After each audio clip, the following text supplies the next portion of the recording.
Political సర్కిల్స్లో కానీ cinema ఇండస్ట్రీకి సంబంధించినటువంటి వర్గాల్లో కానీ జరుగుతున్నటువంటి హాట్ డిస్కషన్. సో డ్యామేజ్ కంట్రోల్లో భాగంగానే ఇది జరుగుతుందా? ఇక ఈ అంశం ఎప్పుడు కూడా అటు మెగా కుటుంబ అభిమానుల మనసులో ఉండకూడదు. మన అసెంబ్లీలో జరిగినటువంటి ఆ ఎపిసోడ్ తాలూకా ఆ కొద్దిపాటి మనోవేదన ఏదైతే ఉందో అది ఎప్పటికీ కూడా ఉండకూడదు అని చెప్పేసి చంద్రబాబు గారు డ్యామేజ్ కంట్రోల్ చేయనున్నారు. సార్ గుడ్ ఈవినింగ్ అండి. 99 వీక్షకులకు, అదేవిధంగా ప్యానల్లో ఉన్న ఇతర పెద్దలకు, మీకు కూడా.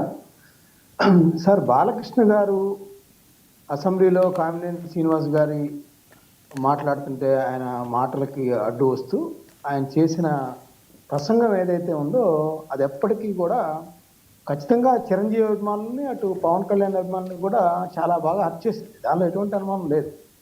అక్కడ రఘురామకృష్ణరాజు గారు కొద్దిగా పెద్దరికం చేసుకొని ఆ స్థానానికి ఆయన దాన్ని అప్పుడే కనుక సబ్స్టిట్యూట్ చేస్తుంటే బాగుండేది. ఇంకొకటి, చంద్రబాబు గారు కూడా ఉన్నారు. నెక్స్ట్ డే ఏమొచ్చింది పత్రికల్లో, ఎమ్మెల్యేలు వ్యక్తిగత అజెండాలతో మాట్లాడకూడదు, అది కూటమి సర్కారు మీద పడుతుంది, రాజకీయ పార్టీల సంబంధాల మీద పడుతుంది అనే విధంగా చెప్పారు తప్పితే ఎక్కడ డైరెక్ట్గా చెప్పొచ్చు ఆయనకి. ఆయన వియ్యం కూడా అయ్యి ఉండొచ్చు. అది బంధుత్వం వేరు.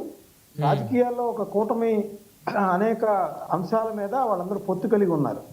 ఖచ్చితంగా ఆ రోజు నివారించాల్సిందే. అక్కడ లేని వ్యక్తి ఆయన పార్లమెంటు రాజ్యసభ సభ్యులుగా చేశారు, అదేవిధంగా శాసనసభ్యులుగా చేశారు, కేంద్ర మంత్రిగా చేశారు. కాబట్టి లేని వ్యక్తిని, అంటే సభా సాంప్రదాయం ఉంది, సభలో లేని వ్యక్తి గురించి మాట్లాడకూడదు అనేది ఉన్నప్పుడు అది పేరు ఉచ్చరించలేదు. మస్తాన్ రావు గారు పేరు ఉచ్చరించలేదు. పేరు ఉచ్చరించేది చిరంజీవి అన్నారు కదా, చిరంజీవి గట్టిగా అడగలేదు అన్నారండి. చిరంజీవి గట్టిగా అడగలేదు అన్నారు. అయితే బాలకృష్ణ గారు అక్కడ ఒకటి మర్చిపోయారు. అసలు ఆయన ఎందుకు వెళ్ళలేదు? ఆయన గట్టిగా అడుగుండొచ్చు కానీ నెక్స్ట్ డే వెళ్ళి ఆయన ఎందుకు అడగలేకపోయారు? పోనీ వీళ్ళెవరు అడగలేరు, చిరంజీవి గారు పనికిరా అనుకుందాం బాలకృష్ణ గారు లెక్కలో ప్రకారం. ఎందుకంటే ఆయన మహేష్ బాబు గారు, ప్రభాస్ గారు అందరూ వచ్చారు. ఆయన పెద్దరికాన్ని యాక్సెప్ట్ చేస్తూ నారాయణమూర్తి గారు కానీ, రాజమౌళి గారు కానీ అందరూ వచ్చారు. అంటే ఇక్కడ ఏమవుతుందంటే మస్తాన్ రావు గారు ఆయన ఒక ఎమ్మెల్యేగా ఉన్నారు కదా బాలకృష్ణ గారు, అందులోనూ ఆయన తెలుగుదేశం పార్టీ అధినేతగా ఉన్నటువంటి చంద్రబాబు నాయుడు గారికి బావమరిది. సో టీడీపీకి వైసీపీకి పచ్చగడ్డేస్తే బగ్గుమంటా ఉంది. ఎమ్మెల్యేగా ఉన్నాడు కాబట్టి ఆయన రావటానికి ఆయన ఇగో ఒప్పుకొని ఉన్నది. సార్ అసలు ఆయన అందుబాటులో ఆ టైంలో మస్తాన్ రావు గారు అసలు ఆ టైంలో ఆయన ఉన్నారు అందుబాటులో లేరో తెలియదు కదా. ఆయన ఆ టైంలో అందుబాటులో ఉన్నారో లేదో తెలియదు. ఖచ్చితంగా చిరంజీవి గారు పరిశ్రమ బాగు కోసం వెళ్ళిన మాట వాస్తవం.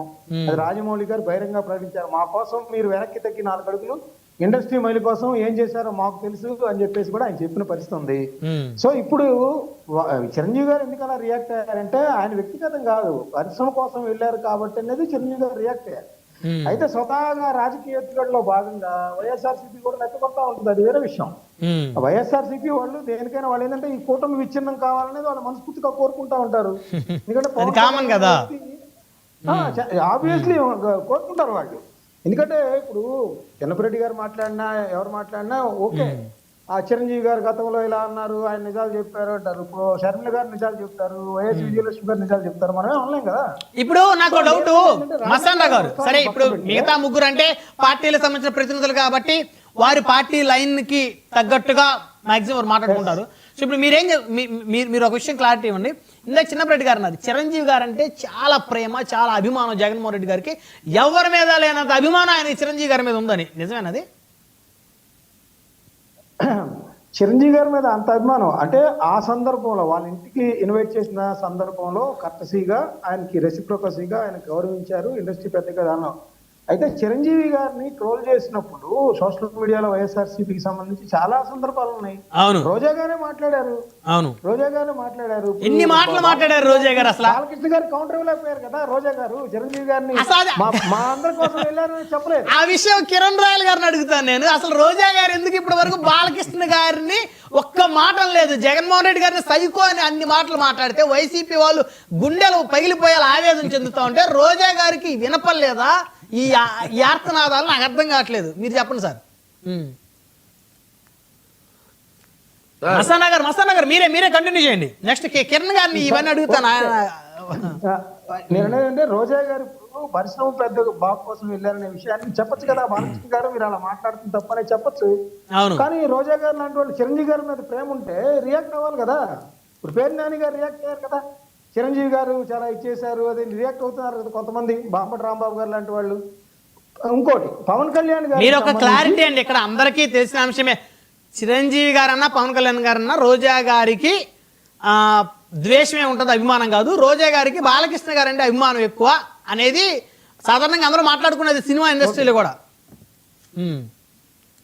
సార్ ఇప్పుడు నేను అనేది ఏంటంటే చిరంజీవి గారికి సంబంధించి ఖచ్చితంగా చంద్రబాబు నాయుడు గారు రియాక్ట్ అయ్యి ఈ యొక్క ఏదైతే వాళ్ళ అభిమానంలో నెలకొందో, లేకపోతే పరిశ్రమ పెద్దల్లో నారాయణమూర్తి గారు వచ్చి చెప్పారు కదా, ఆయన చెప్పినప్పుడు ఖచ్చితంగా డ్యామేజ్ కంట్రోలింగ్ ఆయన వెళ్ళి కలవటం కానీ, బాలకృష్ణ గారు విచారణ వ్యక్తం చేయడం కానీ. ఎందుకంటే నరేంద్ర మోడీ గారి తల్లిని తోలనాడినప్పుడు బాలకృష్ణ గారు గుంటూరులో చిలకూరుపేటలో వచ్చి ఆయన గుంటూరులో ప్రెస్ మీట్ పెట్టి విచారణ వ్యక్తం చేశారు. నరేంద్ర మోడీ తల్లి